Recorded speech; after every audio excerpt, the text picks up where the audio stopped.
وعلى آله وصحبه أجمعين ومن تبعهم بإحسان إلى يوم الدين. أما بعد، فأعوذ بالله من الشيطان الرجيم. بسم الله الرحمن الرحيم. واتل عليهم نبأ ابني آدم بالحق إذ قربا قربانا فتقبل من أحدهما ولم يتقبل من الآخر قال لأقتلنك قال إنما يتقبل الله من المتقين.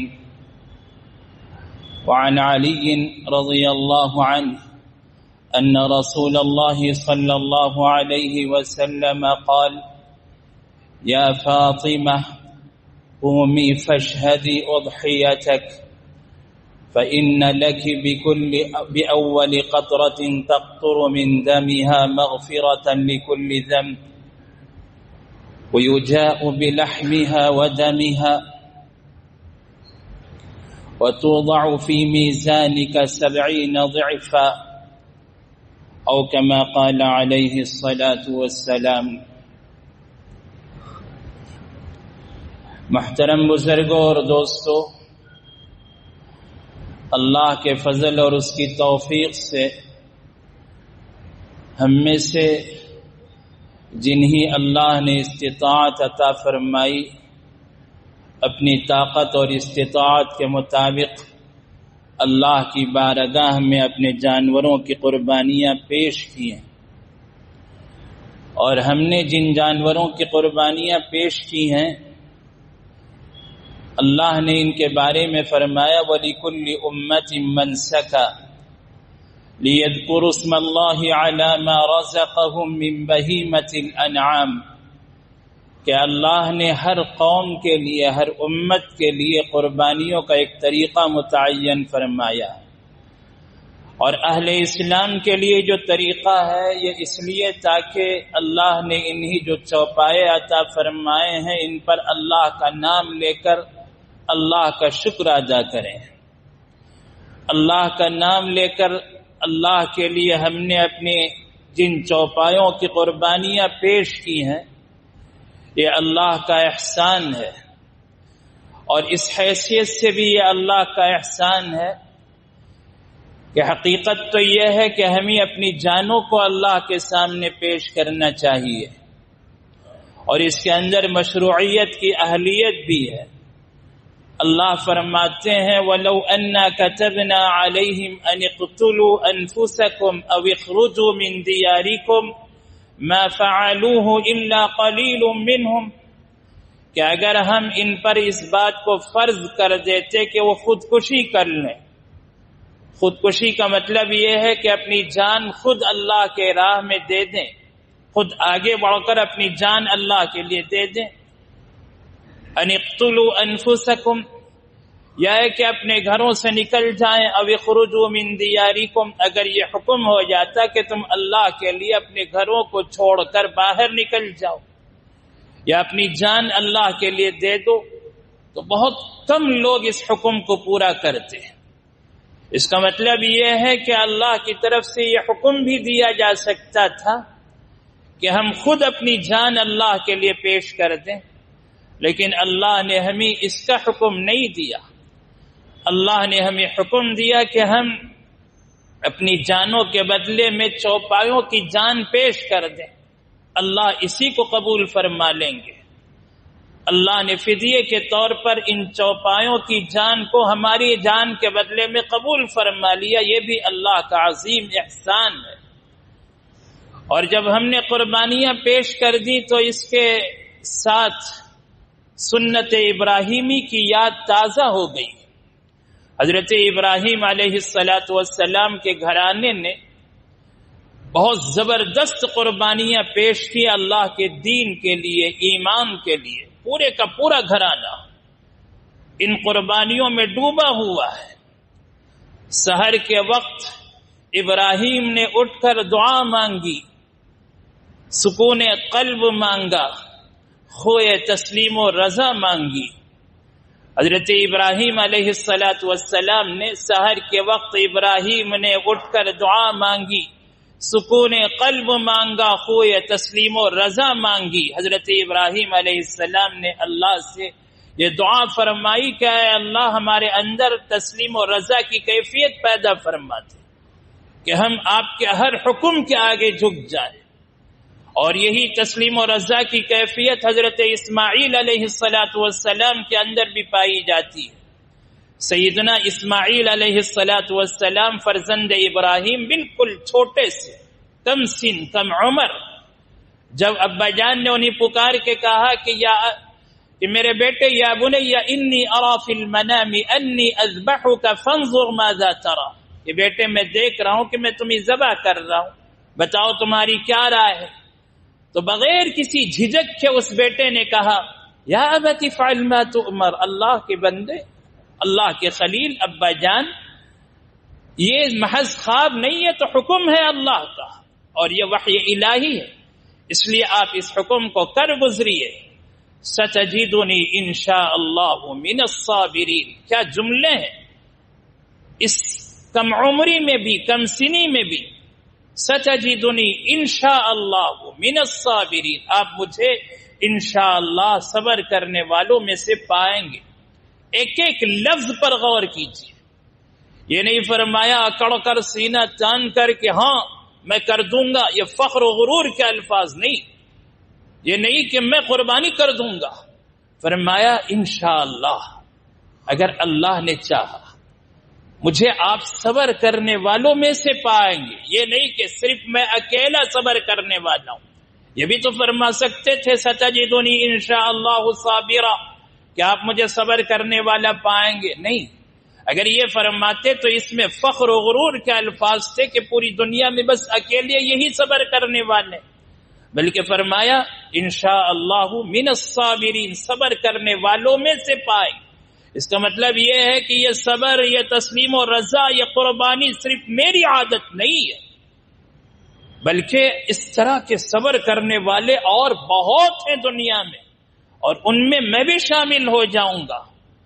ان صبر کرنے والوں میں سے انشاءاللہ آپ مجھے بھی پائیں گے۔ یہ الفاظ ان کے تواضع کے، عاجزی کے، انکساری کے۔ سعادت مند بیٹا جھک گیا فرمانے باری پر، سعادت مند بیٹا جھک گیا فرمانے باری پر، زمین و آسماں حیران تھے اس طاعت گزاری پر۔ یہ جو طاعت گزاری حضرت اسماعیل کے اندر ہے، اس پر زمین و آسمان بھی حیران تھے کہ کیسی اطاعت گزاری ہے۔ اور حضرت اسماعیل علیہ السلام نے اپنے آپ کو پیش کر دیا اس قربانی کے لیے، اور اسی قربانی کو ہم نے یاد کیا اس وقت اپنی قربانیاں پیش کر کے۔ سیدنا ابراہیم علیہ السلام نے اپنے فرزند اسماعیل کی جیسی تربیت فرمائی تھی، علامہ اقبال نے فرمایا یہ فیضان نظر تھا یا کہ مکتب کی کرامت تھی، یہ فیضان نظر تھا یا کہ مکتب کی کرامت تھی، سکھائے کس نے اسماعیل کو آداب فرزندی، سکھائے کس نے اسماعیل کو آداب فرزندی۔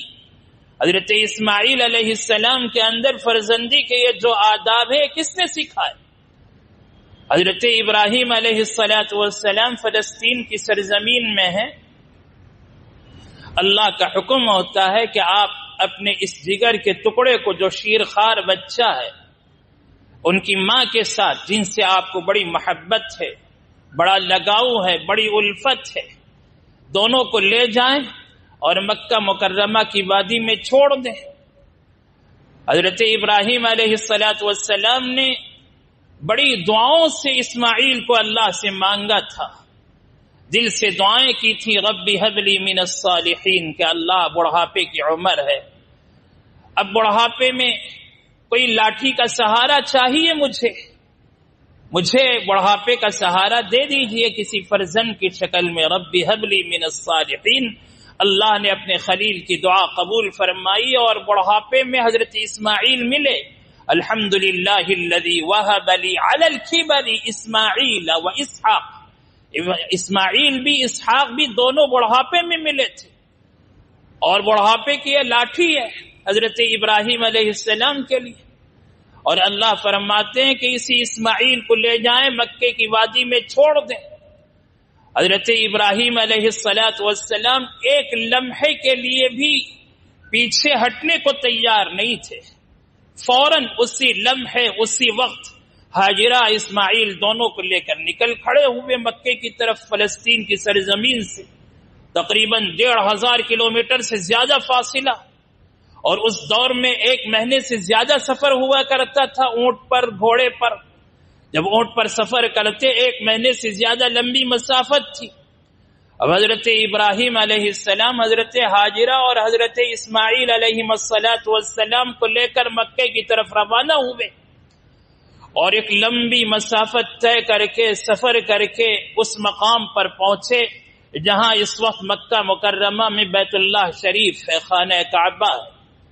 اس کعبہ مشرفہ کے پاس اپنی اس بیوی کو اور بیٹے کو چھوڑ دیا۔ ایک مشکیزے میں پانی بھرا ہوا تھا، کھجور کے چند دانے تھے ایک تھیلی میں، وہ اپنی بیوی اور بچے کے حوالے کیا اور یہاں چھوڑ کر واپس لوٹنے لگے۔ بیوی نے پوچھا کہ اس سنسان وادی میں جہاں نہ کوئی انسان ہے نہ کوئی درخت ہے، بس کیکر کے کچھ جھاڑ ہیں، کچھ کانٹے دار جھاڑ ہیں، اور ہر طرف چٹانیں ہی چٹانیں ہیں، اور صحرا ہی صحرا ہے، ریگستان ہی ریگستان ہے، ریت کے کچھ تودے ہیں، اور ان ٹیلوں کے درمیان اپنی بیوی اور بچے کو چھوڑ دیا۔ اس صحرا میں سانپ اور بچھوؤں کا ڈر ہے، درندوں کا ڈر ہے، اور کوئی انسان نہیں، کوئی غمخوار نہیں، کوئی غمگسار نہیں، کوئی مونس نہیں، کوئی ہمدرد نہیں، کوئی انسان نہیں۔ اور یہاں چھوڑ کر جانے لگے تو بیوی نے پوچھا کہ میرے سرتاج آپ یہاں چھوڑ کر کہاں جا رہے ہیں؟ اِلَى مَن تُوَكِّلُونَ، کس کے حوالے کر کے جا رہے ہیں؟ فرمایا اِلَى اللَّهِ، اللہ کے حوالے۔ حضرت حاجرہ نے پوچھا اللَّهُ أَمَرَكَ بِهَذَا، کیا اللہ نے تمہیں اس کا حکم دیا؟ فرمایا ہاں یہ اللہ کا حکم ہے۔ تو حضرت حاجرہ نے فرمایا اِذًا لَا يُضَيِّعُونَ، اگر یہ اللہ کا حکم ہے تو اللہ ہمیں ضائع نہیں فرمائیں گے۔ یہ ایمان ہے، یہ یقین ہے، بظاہر ظاہری اسباب کچھ نہیں ہے، اس لیے کہ اس سنسان وادی میں کوئی مونس و غمخوار نہیں، کوئی ہمدرد و غمگسار نہیں، اور یہاں اکیلے وہ اپنے شیرخوار بچے کو رکھ کر ان کے ساتھ رہیں گی، اور شوہر بھی نکل کے جا رہے ہیں۔ حضرت ابراہیم علیہ السلام جب ان کی نگاہوں سے اوجھل ہو گئے تو ایک ٹیلے پر کھڑے ہو گئے اور حرم محترم کی طرف نگاہ کی، چہرہ کر کے کھڑے ہو گئے اور اللہ کی طرف ہاتھ بلند کیا اور فرمایا ربنا انی اسکنت من ذریتی بواد غیر ذی زرع عند بیتک المحرم، اللہ میں نے اپنے اس آل و اولاد کو، میری ذریت کو آپ کے اس محترم گھر کے پاس بسا دیا ہے، ایسی وادی میں جو بے آب و گیا ہے، جہاں پانی کا چشمہ نہیں، جہاں پانی کا نام و نشان نہیں، اور جہاں کوئی ہریالی نہیں، جہاں کوئی پودے نہیں اگتے، بواد غیر ذی زرع عند بیتک المحرم، آپ کے محترم گھر کے پاس میں نے اپنی ذریت کو آباد کر دیا ہے، آئے آپ کے حوالے ہیں۔ اور وہ یہاں سے نکل کھڑے ہوئے دعائیں کر کے۔ حضرت ابراہیم علیہ السلام یہاں سے واپس ہو گئے، اور یہاں حال کیا تھا؟ ابو الاثر حفیظ جالندھری رحمہ اللہ نے فرمایا جناب ہاجرہ بیٹھی تھی اس صحرائے وحشت میں، سنبھالے طفل عالی شاہ کو آغوش الفت میں، یہاں صحرا ہی صحرا تھا، چٹانیں ہی چٹانیں تھی، جناب ہاجرہ یا ایک بچہ، دو ہی جانیں تھی، نہ دانا تھا نہ پانی تھا، بھروسہ تھا فقط رب پر، بڑھی دھوپ کی گرمی تو جاں آنے لگی لب پر، وہ کھجور کب تک ساتھ دیتے؟ تھیلی میں جو کھجوریں تھی ختم ہو گئیں، مشکیزے میں جو پانی تھا اس ریگستان میں صحرا میں کتنے دن کام دیتا؟ مشک خالی ہو گیا، اب پیاس کب تک برداشت کرتے؟ ماں بھی پیاس برداشت کر رہی ہے اور بچے کی جان لب پر آ رہی ہے۔ اس حالت میں حضرت ہاجرہ پریشان ہو گئی، اپنے جگر کے ٹکڑے کو تڑپتے بلکتے دیکھ کر، سسکتے دیکھ کر کہ بھوک اور پیاس سے بچہ بلک رہا ہے۔ حضرت ہاجرہ وہاں سے صفا کی طرف دوڑنے لگی۔ انہی صفا کی طرف کچھ آوازیں سنائی دے رہی تھی کہ شاید ادھر سے کوئی قافلہ آ رہا ہو، کچھ لوگ آ رہے ہوں، ابھی یہاں بسے ہوئے چند دن ہوئے ہیں۔ اس وقت حضرت ہاجرہ صفا کی طرف دوڑنے لگی۔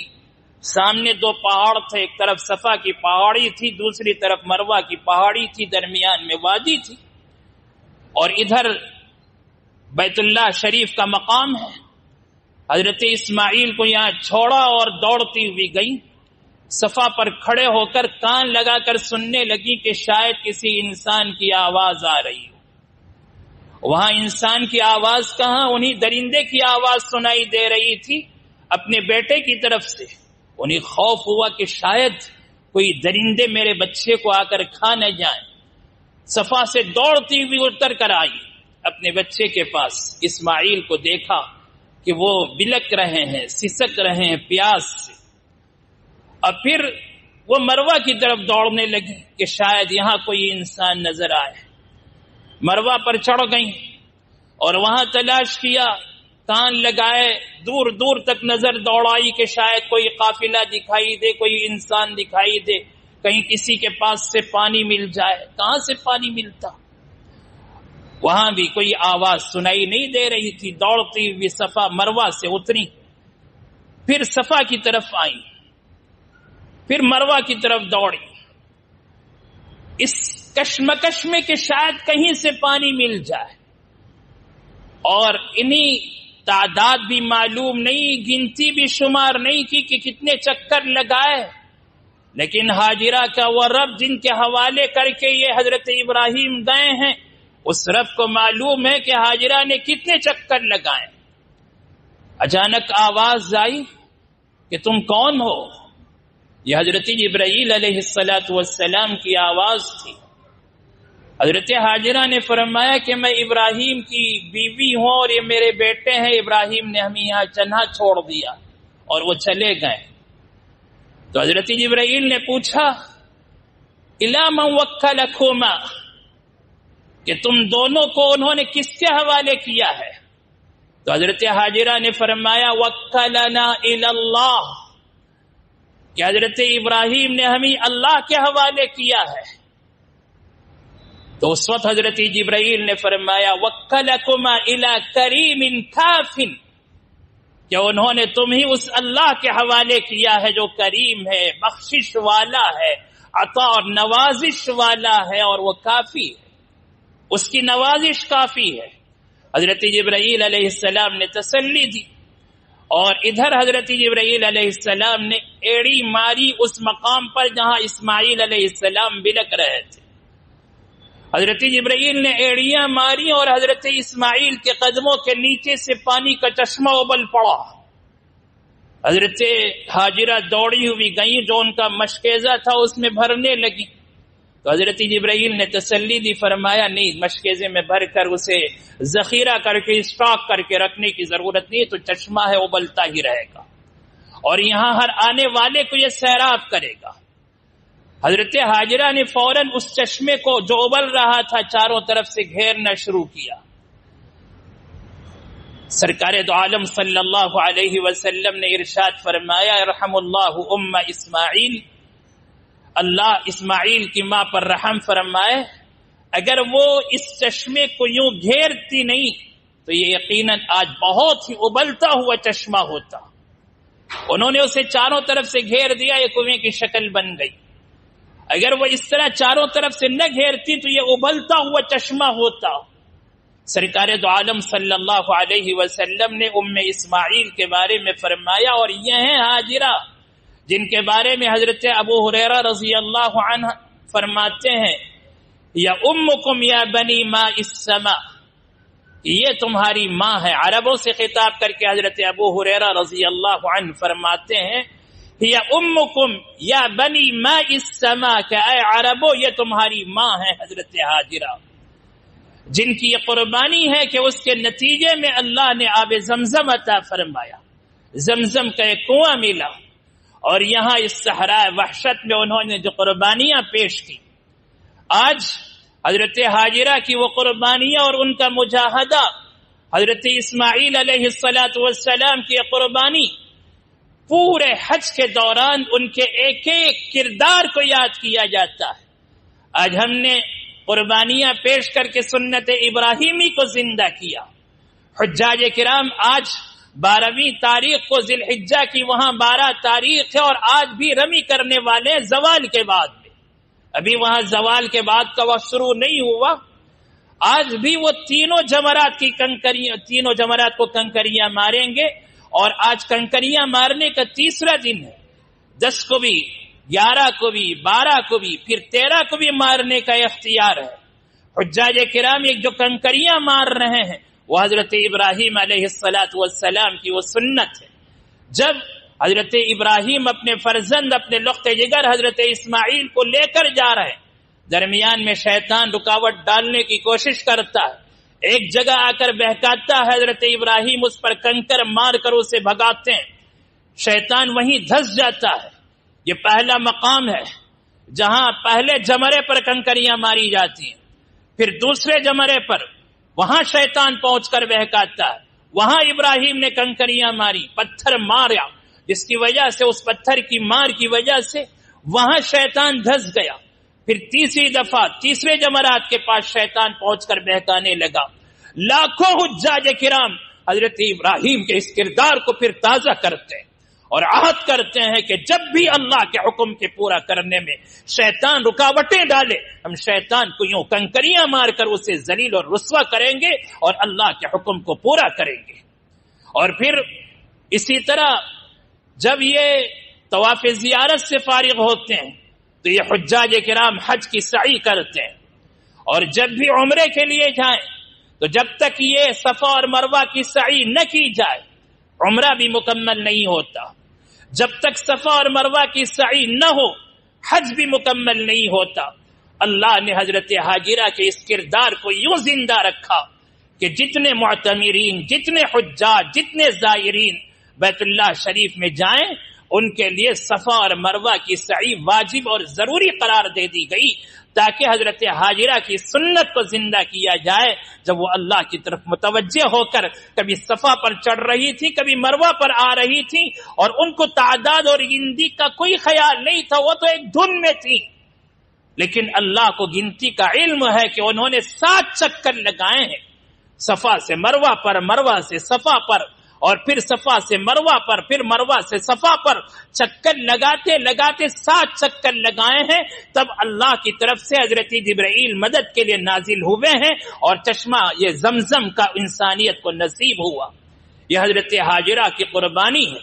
تو حج کے اس موسم میں، ذی الحجہ کے ان ایام تشریق میں ہم ابراہیم اور آل ابراہیم کی ان قربانیوں کو بار بار یاد کرتے ہیں اور اپنے عہد کو تازہ کرتے ہیں، اپنے ایمان کو تازگی بخشتے ہیں، اور اللہ سے مدد مانگتے ہیں کہ اللہ ہمیں بھی ان کے نقش قدم پر چل کر اسی طرح مجاہدے والی زندگی نصیب فرمائے، اور اللہ ہمارے ایمان میں مضبوطی عطا فرمائے، اور اللہ تسلیم و رضا کا وہ ایک شمع، وہ ایک ذرہ ہمیں بھی نصیب فرما دے۔